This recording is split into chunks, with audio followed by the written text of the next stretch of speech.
வணக்கம் and welcome to cinema matrix. இந்த வீடியோவில் எதை பற்றி பார்க்க போகிறோம் அப்படின்னா, பணப்பெட்டியை பற்றி ஒரு டிஸ்கஷன் வந்து போகுது. பணப்பெட்டியை எடுக்கிறவங்கள ஜட்ஜ் பண்ணக்கூடாது அப்படின்ற மாதிரி ஒரு ஸ்டேட்மெண்ட் வந்து சௌந்தர்யா வைக்கிறாங்க. என்ன டிஸ்கஷன் நடந்தது அப்படின்றத டீட்டெயில்டாக பார்த்தலாம். அதுக்கு முன்னாடி நம்மளோட சேனலை நீங்கள் சப்ஸ்கிரைப் பண்ணாமல் சப்ஸ்கிரைப் பண்ணி சப்போர்ட் பண்ணுங்கள். Raanav and then Vijay Vishal, Soundarya and then Arun, இவங்க 4 பேரும் உட்காந்துட்டு டைனிங் ஏரியாவில் பேசிகிட்டு இருக்காங்க. அருண் வந்து இதில் இன்டர்ஃபியர் ஆகலை, பட் அப்சர்வ் பண்ணிட்டு இருக்காரு.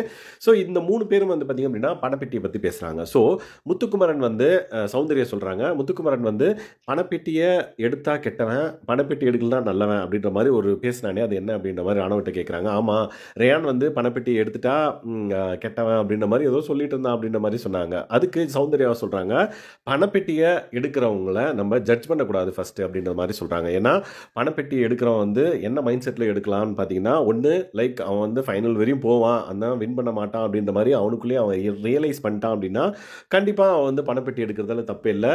அது வந்து அவங்களோட முடிவு. அதே மாதிரி ஃபினான்ஷியலாக வந்து பார்த்திங்க அப்படின்னா அவங்க ரொம்ப வீக்காக இருப்பாங்க.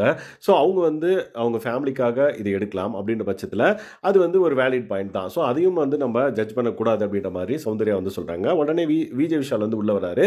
ஸோ விஜய் விஷால் உள்ளே வந்து சொல்கிறாரு, அது நம்மளோட பர்ஸ்பெக்டிவ். ஃபார் எக்ஸாம்பிள், ஒருத்தன் வந்து பணப்பெட்டி எடுக்கிறான்னு வச்சுக்கோ, அவனுக்கு மணி தேவைப்படுது, எடுக்கிறான். அதே மாதிரி கப்பு வின் பண்ணுறவன் வந்து கப்பை மட்டும் வாங்கிட்டு பணம் இல்லாமல் போயிடுவானா, அவனும் அந்த பணத்துக்காக தான் வந்து விளையாடுறான். அப்படின்ற பட்சத்தில் எல்லாரும் வந்து அதுக்காக தான் வந்து விளையாடுறோம் அப்படின்ற பட்சத்தில் என்ன இப்போ விளையாடின வரைக்கும் வந்து காசு வாங்காமல் போயிடுவானா அப்படின்ற மாதிரியும் வந்து விஜய் விஷால் வந்து சொல்கிறாரு. ஸோ அவங்களோட மைண்ட் செட் என்னவா இருக்குது அப்படின்னா, பணப்பெட்டி எடுத்துட்டா வந்து கெட்டவன் அப்படின்லாம் கிடையாது அப்படின்ற மாதிரி சொன்னோன்னே சௌந்தர்யா சொல்கிறாங்க, பணப்பெட்டியை யாருமே எடுக்காமல் கூட இருக்கலாம் அப்படின்ற சினாரியோ எல்லாம் பேசிட்டு இருக்காங்க வெளியே அப்படின்ற மாதிரி சௌந்தர்யா சொல்லுவாங்க. ஸோ பணப்பெட்டி எடுக்கிறதுக்கு அவங்கவுங்களுக்கு ஒரு இண்டிவிஜுவல் ரீசன் இருக்கும். லைக் விஜய் விஷால் வந்து அன்னைக்கு என்ன சொன்னார்னு பார்த்தீங்க அப்படின்னா, பணப்பெட்டியை வந்து நான் எடுக்கிறேன் அப்படின்னா அது வந்து எங்கள் அப்பாக்காக தான் இருக்கும் அப்படின்றத அவர் ஓப்பனாக வந்து சொல்லியிருக்காரு. ஸோ மோஸ்ட் ப்ராபப்ளி எனக்கு தெரிஞ்ச வரைக்கும் பணப்பெட்டி எடுக்க போகிறது விஜய் விஷால தான் இருக்கும்ன்றது என்னோட கால்குலேஷன். ஏன்னா இந்த டிஸ்கஷன் நடக்கும்போதெல்லாம் வந்து அவர் நல்லா அப்சர்வ் பண்ணுறாரு. அண்ட் தென் கேமராவில் வந்து தெரிஞ்சிடக்கூடாது அப்படின்றதுக்காக அவரோட ரியாக்ஷன்ஸ் வந்து மாற்றுறாரு. லைக்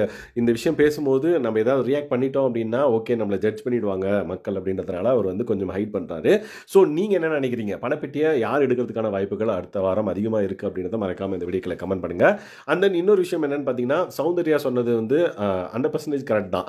ஸோ ஒருத்தர் வந்து பணப்பெட்டி எடுக்கிறாங்க அப்படின்னா அதுக்கான தேவை அவருக்கு இருக்குது. அண்ட் தென் அவர் வந்து ஓகே இது வரைக்கும் நான் விளையாடுனது போதும், இனிமேல் நான் என்னால் விளையாட முடியாதுன்னு கூட ஒரு சில பேர் எடுக்கலாம். ஸோ அது அவங்களோட பர்ஸ்பெக்டிவ். ஸோ அதை வந்து நம்ம ஜட்ஜ் பண்ணக்கூடாது அப்படின்றது சொன்னது வந்து 100% ட்ரூ அப்படின்னே சொல்லலாம்.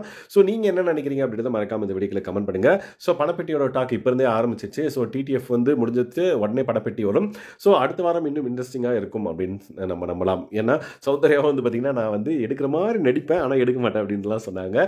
ஸோ என்னென்ன கூத்து நடக்குது அப்கமிங் வீக்கில் அப்படின்றத பொறுத்து வந்து பார்க்கலாம். ஏன்னா சௌந்தர்யா இந்த வாரம் நாமினேஷன் இல்லை, அடுத்த வாரம் கண்டிப்பாக உள்ளே இருப்பாங்க அப்படின்ற பட்சத்தில் ஃபன்னை நம்ம எக்ஸ்பெக்ட் பண்ணலாம். ஸோ இந்த மாதிரி லைவ்ல நிறைய டிஸ்கஷன்ஸ் வந்து போயிட்டு இருக்கு. ஸோ இந்த மாதிரியான அப்டேட்ஸை நீங்கள் தெரிஞ்சுக்கணும் அப்படின்னா நம்மளோட சேனலை சப்ஸ்கிரைப் பண்ணாமல் சப்ஸ்கிரைப் பண்ணி சப்போர்ட் பண்ணுங்கள். Thanks guys, by.